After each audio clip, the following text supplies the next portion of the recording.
అందరికీ నమస్తే అండి. ఈరోజు మనము 300 ఏళ్ల నాటి నిర్మించబడిన ఒక రాజుగారితో నిర్మించబడిన దేవాలయంకి వచ్చామండి. ఇది వైజాగ్ సాగర్ నగర్ బీచ్కి ఆనుకుని ఉన్న దేవాలయం అండి. ఇది ఈ దేవుడి కోసము కొంచెం స్టోరీ ఉంది. ఆ 300 ఏళ్ల కిందట రాజుగారు గుర్రపు స్వారీ మీద అటుపక్క వచ్చేటప్పుడు అక్కడ ఆ గ్రామాల దగ్గరకు వచ్చేసరికి ఆ రాజుగారు ఆ గుర్రానికి ఇబ్బంది అయ్యి అక్కడ ఆగిపోవడం జరిగిందట. జరగగానే ఎందుకు జరిగిందని రాజుగారు దిగి చూస్తుండగా ఒక్కసారిగా తనకి ఏదో ఒక దేవుడి శక్తి ఉండే మూమెంట్స్ ఏవో కనిపించడంతో వెంటనే అతనికి అర్థమయ్యి అక్కడ ఏదో శక్తి ఉందని చెప్పేసి ఏటమ్మా మీరు అని చెప్పేసి నన్ను ఏదో అడ్డుకుంటున్నారని అనుకున్నానంట. అప్పుడు ఆయనకి తెలిసింది అక్కడ అమ్మవార్లు ఉన్నారని తెలిసిందంట. అప్పుడు ఆయన మీ పూజలు చేస్తారని నేను మీ గుడి కడతానని చెప్పేసి ఆయన అనుకోవడంతో అక్కడ ఒక చిన్న గోడలాగా అడ్డు పెట్టి ఒక రాయిని పెట్టి పూజ చేయడం జరిగిందంట. ఆ రోజు స్టార్ట్ చేసిన మహారాజా గారు 300 ఏళ్ల కింద స్టార్ట్ చేసిన ఈ గుడి నిర్మాణము ఆ గ్రామస్తులు ఆ కమిటీ వాళ్ళు ఈ రోజు వరకు రన్నింగ్ చేస్తున్నారండి. అదే భూలేకమ్మ, ముత్యాలమ్మ, పోలమాంబ అమ్మవార్లండి. ఆ ఊరు గ్రామ దేవతలు ఇప్పుడు సిటీగా మారిపోయింది, కానీ ఆ రోజు మటుకు అవి గ్రామాలే కదండి. చాలా విశాలమైన ప్రదేశంలో ఉన్న ఈ టెంపుల్ ప్రతి ఒక్కరు దర్శించవలసిన టెంపుల్ అండి. ఒక్కరోజు తలుచుకొని అమ్మవారిని దర్శించుకుంటే వాళ్ళ కోరికలు తీరిగిపోతాయండి. అంత ప్రసిద్ధిగాంచి స్వారీ చేసుకుంటూ ఈ దారి మీద వెళ్తూ ఇక్కడ ఆ గుర్రానికి ఏదో ఒక ఆటంకం కలిగిన ఎడల గుర్రం ఇక్కడికి వచ్చి పడిపోయింది. ఏంటి ఎంతవరకు నేను ప్రయాణం చేశానో గుర్రం ఇక్కడ రానిచ్చి ఏ శక్తి ఉంది, ఏ దేవుడు ఉన్నాడు, ఏమి అయింది అని చెప్పేసి అతను ఒక ఆలోచన మీద, అమ్మ ఏ దేవతకైనా సరే నాకు కల్పించి నాకు పలానా కోరిక మీకు ఏదైనా ఉంటే ఆ కోరికని మేము నీకు నెరవేర్చి ఇక్కడ ఒకటువంటి ఆలయాన్ని కడతానని ప్రస్తావన చేయడం జరిగింది. ఆ రాజుగారు అప్పుడు ఏం చేశారంటే అప్పుడు ఉన్నటువంటి రాతితో ఒక చిన్న ఒక 2 గోడలు కట్టి ఒక గోపురాన్ని పెట్టి అందులో శిలా దాని మీద అలంకరించి 2 బొమ్మలు పెట్టి అమ్మవార్లు పెట్టి ప్రతిష్టాపన చేయడం జరిగింది.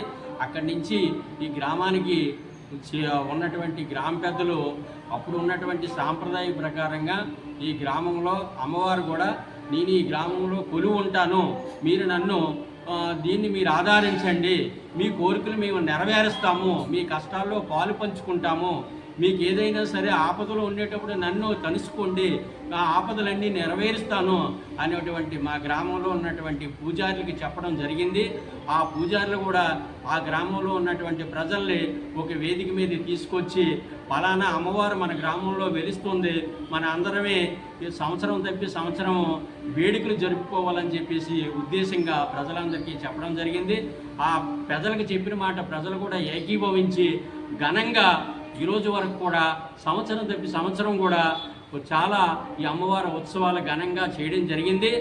1996లో ఆ గుళ్ళి డిమాండేషన్ చేసి ఇక్కడ ఉన్నటువంటి గ్రామ కమిటీ పెద్దలు కూడా దాన్ని 31 హైట్ శిఖరాన్ని కూడా ఒక నూతన గుడి ఆలయాన్ని నిర్మించడం జరిగింది. దాని తర్వాత 96 నుంచి 2023 వరకు కూడా ఆ ఆలయాలను అలాగా సంరాధించుకుంటూ దీనికి కూడా ఇంత ప్లేస్ ఉన్నది, ఈ ప్లేస్ను కూడా ఒక మండపంగా తీర్చిదిద్దుకుందామని చెప్పేసి ఈ మండపాన్ని కూడా 2023లో ఈ కమిటీ మళ్ళీ దీన్ని పెద్ద చేసినట్లయితే చాలామంది వివాహానికి కానీ చాలామంది పూజలు కానీ ఎంతోమంది కోటి భక్తులకు ఉపయోగపడే విధంగా మనం చేద్దామనేటువంటి ఒక ఆలోచన చేసి ఈ మండపాన్ని నిర్మించడం జరిగింది. దానికి కూడా చాలామంది భక్తులు ఆశీర్వాదము, ధన సహాయము, మా గ్రామ పెద్దల ధన సహాయము అందరివి కలిసి సంఘీభావంతో ఈ మండపాన్ని తీర్చిదిద్దుకున్నాము. ఏ ఆటంకాలు కూడా ఇప్పటి వరకు కూడా అమ్మవారిని తలుసుకుంటే కళ్ళు మూసుకున్నంత క్షణంలో కూడా పని అయిపోయినటువంటి ఆవిడికి మహాశక్తి ఉంది అని మేము నమ్ముతున్నాము. ఇప్పటి వరకు ఏ పని తలపెట్టినా సరే ఎక్కడా కూడా ఆటంకం పరచలేదు. భక్తులు కూడా కోరికలు నెరవేర్చే తల్లి ఆ ముత్యాలమ్మ, భూలోకమ్మ, ఆ పోలమాంబ అని చెప్పేసి మీ సభ, మీ పత్రికలకి, మీ మీడియాకి ద్వారాగా, మా కమిటీ ద్వారాగా మీరు కూడా 10 పత్రికల్లో కానీ 10 దీనిలో కానీ వైడల్ చేసి దీన్ని ఇంకా అభివృద్ధి చేయిస్తారని ఈ సభంగా అందరి తరపుని మీకు విన్నవించుకుంటూ సెలవు తీసుకుంటాం.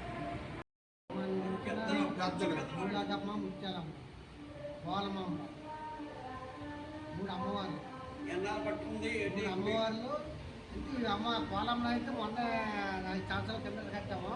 ఈ 2 అమ్మవార్లు అయితే 300 సంవత్సరాల కిందట వచ్చాయి.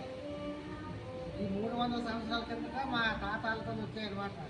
అప్పుడు అదిగారు రోడ్లు రెండు రోడ్లు జంక్షన్లో ఉండే రోడ్డు గుళ్ళు. ఆ గుళ్ళు కూడా మేము కట్టుకోవడానికి కమ్మల గుడిసెలు ఉంటే ఆ గుడిసెల్లోనే దండవాళ్ళు పెట్టుకుంటుంటే అలాగ బీచ్ అంటే గుర్రం మీద ఫారెస్ట్ డిపార్ట్మెంట్ ఫారెస్ట్ ఆయన వచ్చాడనమాట. వస్తే గుర్రాన్ని అక్కడ తిరగేసేసి ఆ ఫారెస్ట్ గారు వచ్చి మొక్కుకొని దండ పెట్టుకొని అక్కడ గుళ్ళు కట్టారనమాట. ఆ గుళ్ళు తర్వాత మళ్ళీ మేము ఎక్కిన తర్వాత ఇక్కడ 2 గుళ్ళు కట్టాము. అవి మళ్ళీ రోడ్డు పెరిగిపోతుందని మళ్ళీ ఇక్కడ కట్టాము.